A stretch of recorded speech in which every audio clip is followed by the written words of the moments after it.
Той, бой, ютубка той, контентке той, комментарийге той. Андан мессе баштайлы, алдыга кадам таштайлы. Аргендей болгон байкеме, суроолору бар беле. Аргендей болгон байкеме, бизге келсе, бизге жооп берсе. Аргендей болгон байкеме, комментарийлер бар беле. Бас, лайктан бас. Аргендей болгон байкеме, токтотпостон лайктан бас. Бас. Ассаламу алейкум, кандайсыз?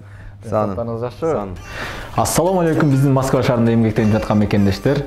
Сиздердин ден соолугуңуздарга кам көрүү үчүн биз сиздерге медицинский центр Авиценнан сунуштайбыз. Биздин центрде стоматология, терапевт, гинекология жана башка ушул сыяктуу бардык ооруларды дарылай турган, өзүнүн жумушун мыкты билген адистер тейлейт.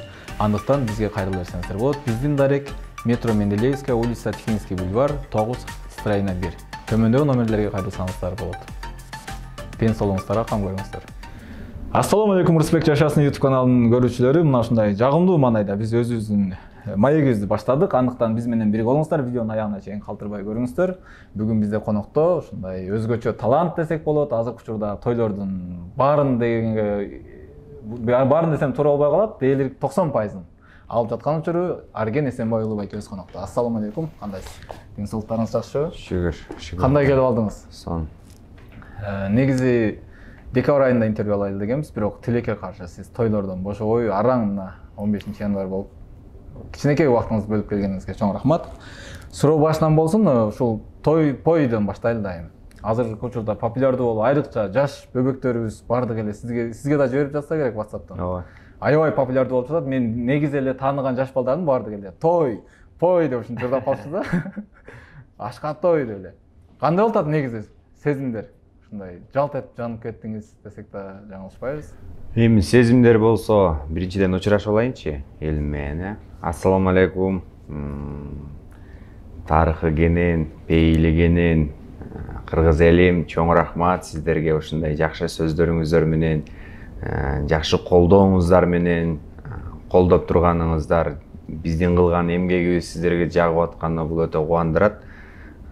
Экинчиден азыркы сезимдерим болсо, биз буга даяр болчубуз. Бул сезимдерге негизи ушундай болуш керек болчу. Кудайдан көптөн бери күтүп, суранып, аракетибизди кылып келатканбыз. 10 жылдын тегереги болду. Мындай эмгек кылып келатканыбызга. Кыбыраган карашат деп коет го кыргызда. Анан эл эмгегин жер жебейт деп коет экен. Биздин жумшаган эмгегибизди, убактыбызды жаратканым кайтарып эмиден акырындан düşмөн берип келатат. Кудайым буйрса, бул башталышы деп айткым келет. Азыр сезимдер өтө сонун, көчөгө чыксам, тойго барсам, же болбосо бир телефон чукуп отурсам, бардык жактан жакшы сөздөр бар. Анан кой аксагы менен жүз деп коет го. Анын арасында сөз түрдө хейтерлер бар. Ар кандай сөздөрдү айткандар бар. Ошол. Эми алардын бардыгына тең башты оорутпайбыз. Негизи ушул той деп жана белек берген чындыгында кызыктуу экен. Мен деле кээде туруп ойлоп кетем да, бир тойго барсаң өзүң атыңды айтып, бийлетип чыгарып белек берип. Идея кимдики бул? Негизи жашоо плагиат да. Плагиат. Казакта барбы? Бул казактарда бар. Барбы? Казактарда мурда бир улуу киши экен курсактуу. Анан эски ырга о-хо-хо-хо деп бийлеп алып барганы жагып калган. Андан дагы бир казак күчтүү ырчысы бар. Аншысы деп коеюн. Анын дагы жасаганы бар. Анан эми ошону карап туруп, алардан алган идеяны биздин кыргыз элибизге кичине тууралап, өзүнүн менталитетине жаткызып, сөздөрдү кошуп берип койдук да. Өзгөчөлөнтүп а кичине. Ал жакта мисалы такыр эле башкача. Тиги улуу кишинин форматы башкача, дагы берки айтып аткан аныкы дагы башкача да. Ал кичине грубыйраак, анан бийлетпейт. Анан кандай десем, кичине өзүнүн бийигишине башкачараак.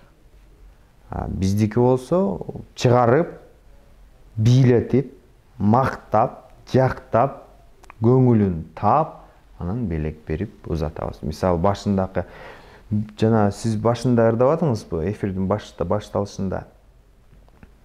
Анда эмесе баштайлы депчи. Той деген сөздүн маанисин билбеген элибиз бар элдин арасындачы. Той деген сөз, эмне деген сөз экенин билбегендер бар экен. Анда балким биздин көрүүчүлөрдө да бардыр. Той деген чындап эле эмне?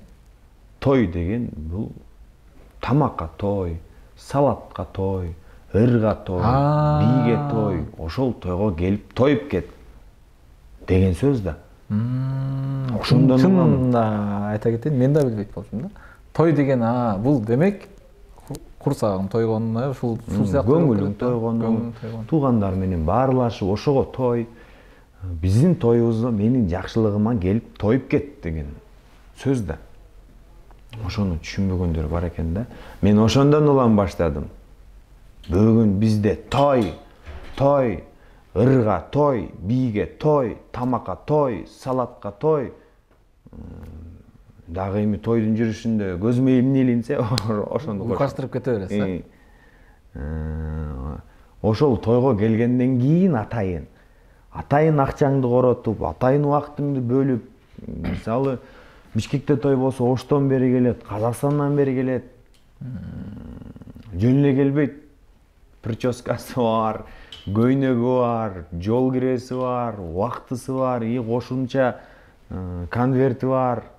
Ошончо расходду кылып келгенден кийин момурайып, тигини сынап, муну сынап отуруп кеткенди мен өзүм туура эмес эле көрөм да.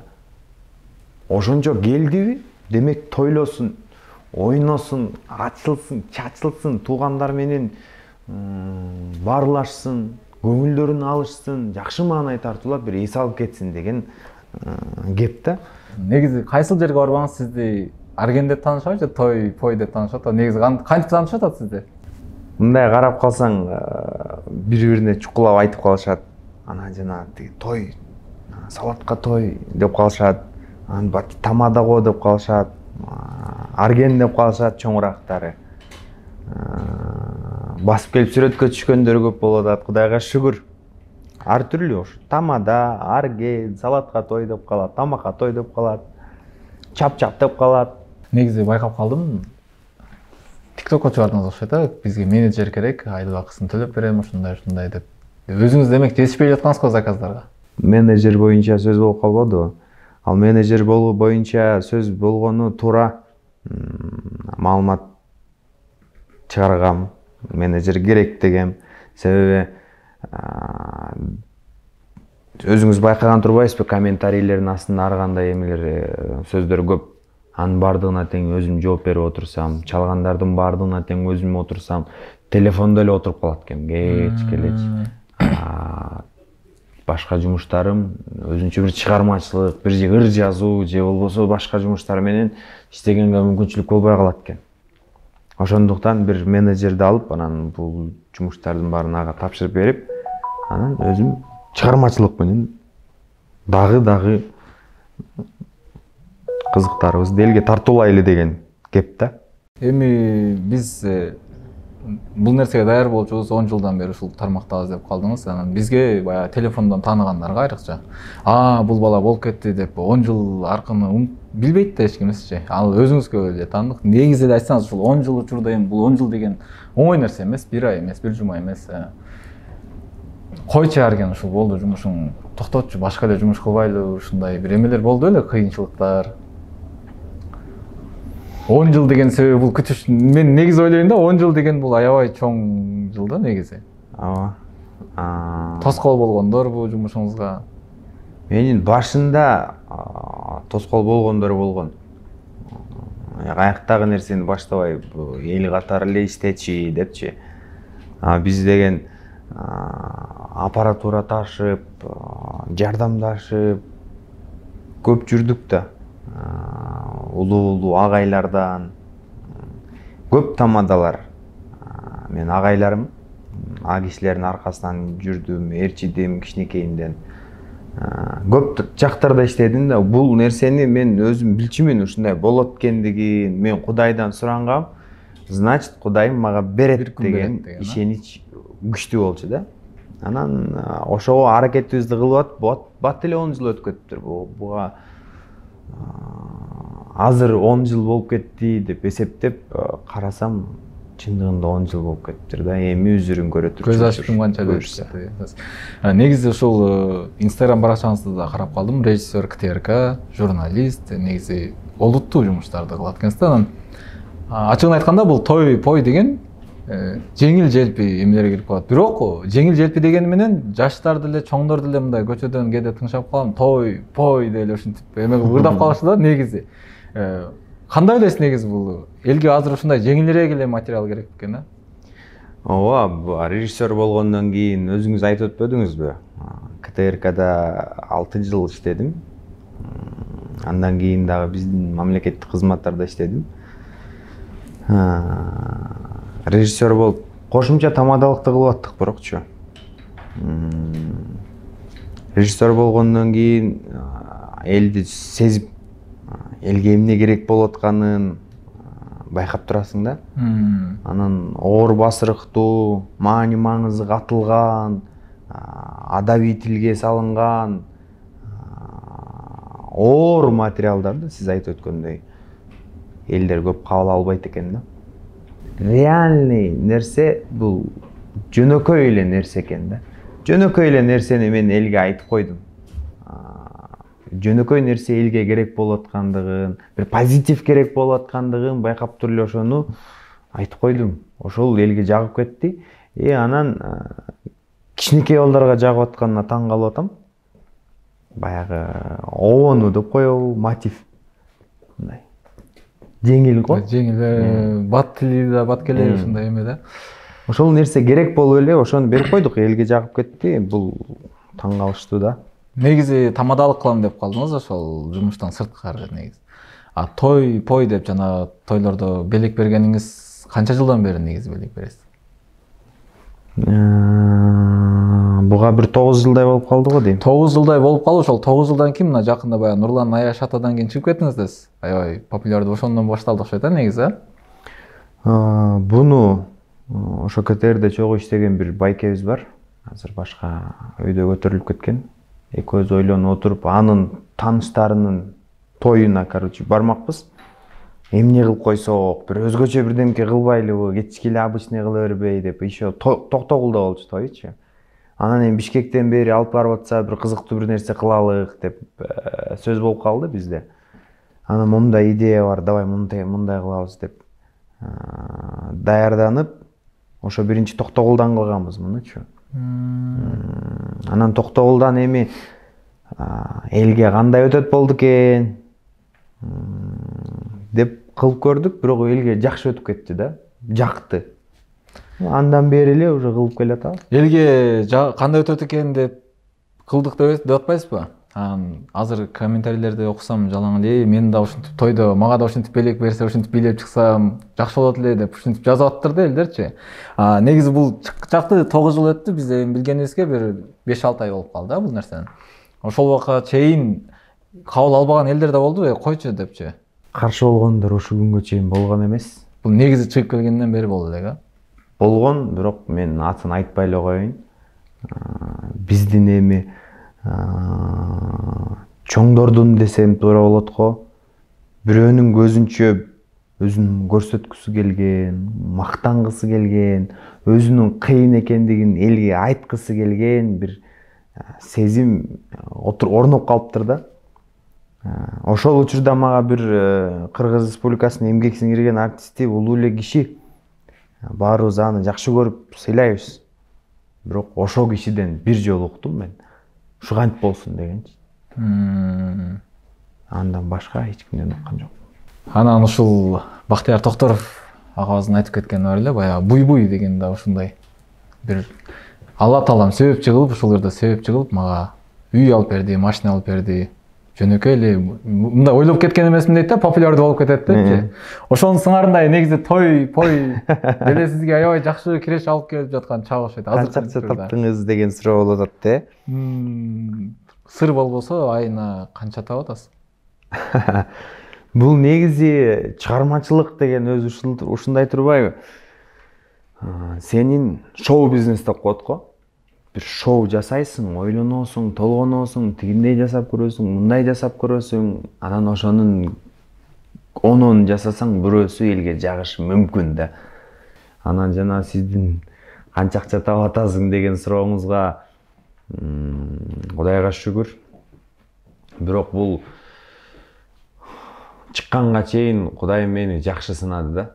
Мамлекеттик жумушта иштеп жүрө бересиң да. Негизи зона комфорта деп коет го, зона комфортодон чыгыш бул оңой иш эмес экен да. Сенин стабильный акчаң бар, зарплатаң бар. Сен билесиң, что эртең күн зарплата алсам акчам болот, мындай кылам, тигиндей кылам деп.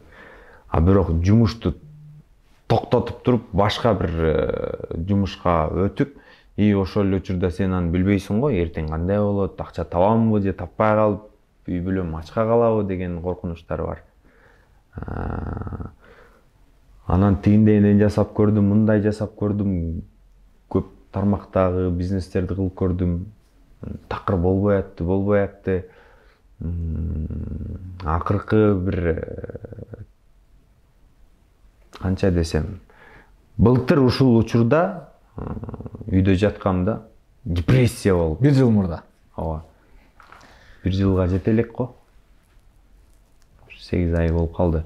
Аябай прям үйдө сакал мурдум өскөн, ойлонгон, эчтеке кылгым келбейт, өзүмдүн бөлмөмө кирип алам, китеп окуйм, ары басам, бери басам, бир депрессия деп коет го.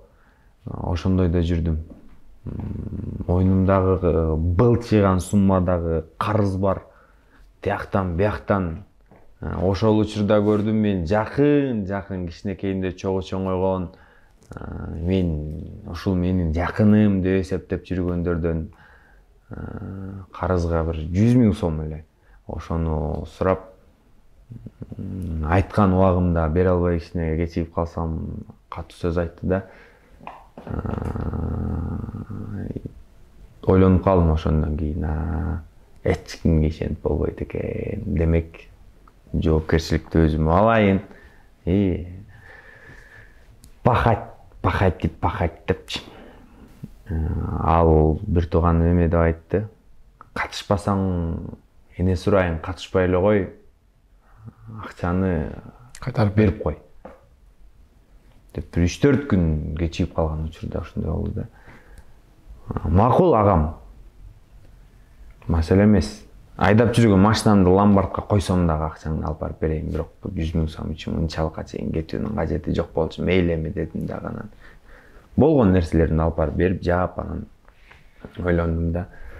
Андан сырткары дагы бир аябай оор эмелер болду. Кудайдан сыноолор артынан. Анан демек ошол кезде мен Кудайдан суранган дуаларым чын жүрөктөн чыккан да. Жаратканым деле мени карап сынап туруп, анан эми сен элге чыкканга даярсың, сен элдин жакшы сөзүнө даярсың, ошону көтөрө аласың деген таризди берип атат окшойт. Бирок ушул сөз барбы, Аллах таалам негизи бир нерсе бергиси келсе, биринчи адамды кыйнап, сынап, бул кыйынчылык жөндөн эмес, алдыда бир жакшылык күтүп турат деп. Анан ошону сынганда эле кечиримдүү да болушубуз керек. Азыркы учурда ошол тууганыңыз менен мамилеңиз кандай? Сонун. Капачылыгыңыз жок? Жок. Келип турат. Сизге тескерисинче эме берип турду, дем күч берип турду. Ошол балким болбогондо сиз дагы да аракет кылбай? Жок, антип айта албайт болчумун, себеп дегенде мен колуңдан мен ага өзүмдү таштап салдым деген жерим жок. Мен мындай кылайын десем деле, тигиндей кылайын десем деле окшошпой аткан ал учурдачы. Такыр ишиң жылышпай бир туңуюкка бир такалып турган, бир караңгылап турган кез болот экен адам баласындачы. Ошондой кезим болчу да менин. Мен өзүм таштап ийген жерим жок. Ал агам мага шык берди дегенден алысмын. Эшиктердин баары жабылып турган кез, ошол кезде тияктан бияктан ударлар болду. Анан Аллахым болду эми. Ал деди окшойт да. Эми эшиктериң ачайын деди окшойт. Ал агамдар менен жакшыбыз, азыр келип турушат үйгө. Биз барганда жолугуп турабыз, көлдө турушат. Сонун аз баары сонун. Бирок баары бир кирешеңизди айткан жоксуз. Демек жакшы эле болуп атыптыр. Негизи ушул той менен таанылдыңыз, тамадалык менен, мыкты тамада. Анан кесибиңизди байкаштырсак, 10 жылдан бери режиссерлук кылыпсыз, журналист, ырчы, тамада. Төртөөнүн кайсы бири менен таанылам деген өзүңүздүн мындай кыялыңыз барбы? Мен ырчылык менен таанылам го деген. Ырчылык менен таанылам деген кыялыңыз бар да? Кыялым эмес, болжомолум бар болчу да. Анан кыбыраган кырашат деген сөз бар го. Мен билчүмүн, Аллахым мага берет экен деген. Демек кыла берейин. Бирөөсүнөн болбосо, бирөөсүнөн берет. Берет баары бир. Көкпет балдар болот го. Кичинекей балдар деле мама даже биздин шариатта дагы, динде дагы айтылат. Алладан сураңгыла депчи. Не сурасаңар берет. Кичинекей бала мамасына оюнчук алып бер деп ыйлап көгөрүп, жанынан чыкпай бакырып, өкүрүп оюнчугун алдырып аткан сыяктуу силер дагы Алладан ошондой сурагыла деп атпайбы. Негизи эл менен жүрсөң бийиксиң, элден чыксаң кейиксиң деп коет го, бирок анткени менен сиз мурдагы арген той бойго чейинки арген. Бош эле болгонсуз, тааныштарыңыз менен, досторуңуз менен тынбай байланышта болуп турсаңыз, эми азыркы учурда чалуулар көп, өзүңүз айткандай менеджер алсыз, демек бул бош эмессиз деген. Анан болот го ушундай. Арген жаман көбүп кеттиң, арген жаман өзгөрүп кеттиң. Сен немени көтөрө албай турбайсың, байлыкты. Ушундай сөздөр болуп атабы? Кандай карап атасың негизи? Болуп атат. Мен мындан өткөм. Мурда жаңы тамада болуп баштаган кезимде өткөм. Ал кезде кичине жаштык кылып 18 жашымда биринчи машинамды алгам да. Ушул той чөйрөсүндө жүрүп, эмгектенип жүрүп, биринчи машинамды алдым. Ар дайым тойдосуң, акчаң дагы Кудайга шүгүр, элдер менен сыймам эле десиң. Ошентип жүргөн кезде тааныштарым өтө көп болду. Анан уже мындан ары ушундай боло берет турбайбы деп баштайт экен да пенде. Анан кичине келжеңдеп баштаган учурлар болду. Эчтеке жактырбай эле, сен каалаган нерсеге жетип алгандан кийин ошондой болот экен да. Эркекте токчулук, аялда жокчулук бузат деп коет экен да. Мүнөзүңүз өзгөрүлүп эле. Мүнөзүм өзгөрүп, эч кимди жактырбай калдым да. Анан Кудайым акырын кичине токтотуп койду. Бул Анан мен КТРге кирип алдым. КТРде жүрүп башка рамкага, башка нукка бөлүнүп алдым. Ал жактын тузу оор да. Киргенден кийин ал жактан оңой чыгып кетиш оор да. Анан сиз айткандай азыр тааныштарым Кудайга шүгүр мурдагыдай эле. Баары менен колдон келишинче аракетимди кылам. Бирок баары менен эле сүйлөшкөнгө мүмкүнчүлүк жок. Себеби аз Кудайым берип атат, эл менден күтүп атат. Демек, ошого жараша мен иштешим керек. Мага эркиндик керек деп анан өзүмчө азыр эметип атам. Бирок элден чыксаң кийиксиң деген сөз бар. Бирок бул менин жашоом да. Менин жашоомо мен өзүм жооп берем. Жараткандын астында. Ушул КТРКда 6 жыл эмгек кылдым деп калдыңыз. Ушуга эле кайра эле келеличи. Ал жакта талаптар аябай каттуу го. Ушундай эме менен кыласыз. Тойдо болсо такыр башка. Тойдо же сиз өзүңүз талап коесуз да тамадалыкта. Кайсы бири сизге жакыныраак? Мурдагы кезимди алсам, КТРК жакыныраак. Талаптар менен, мыйзам менен, андай. Мыйзам менен. Чек менен.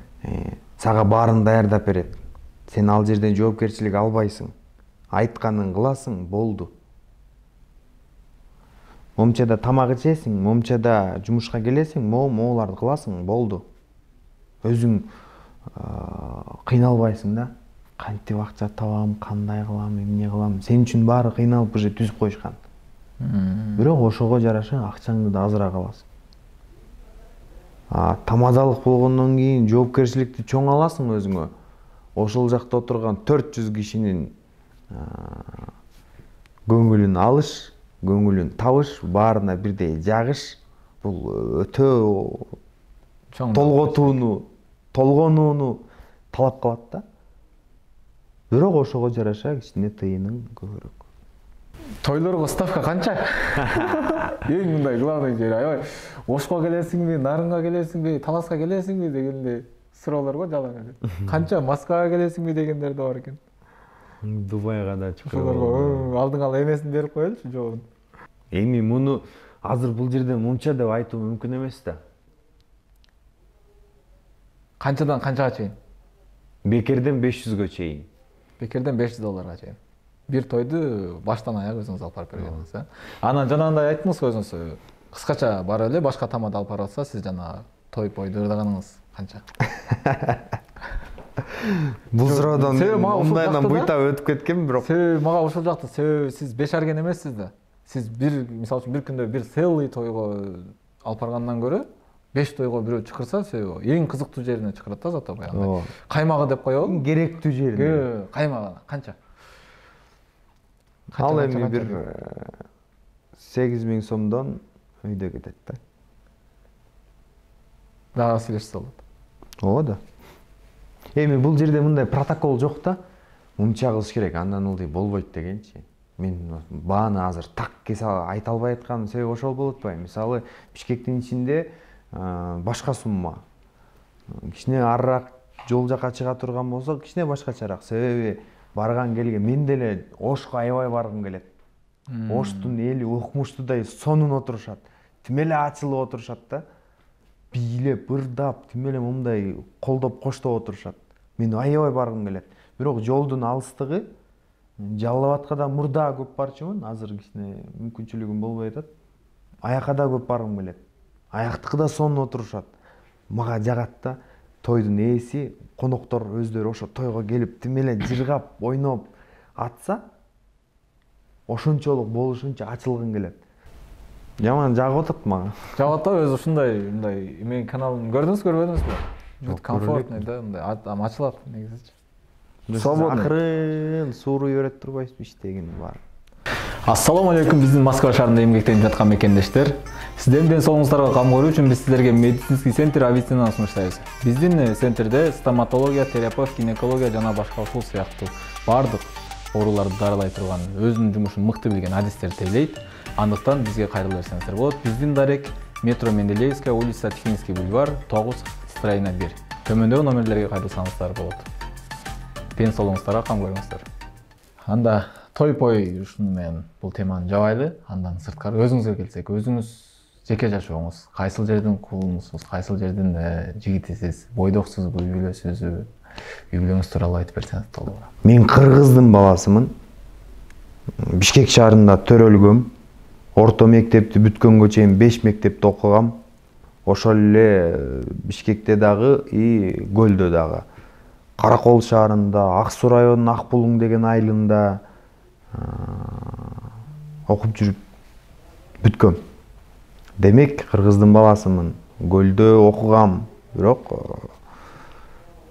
бuyakta төрөлгөм. Кореец эмессиз? Эми айтып калсак, роддомдон сен алмашып кетишиң мүмкүн.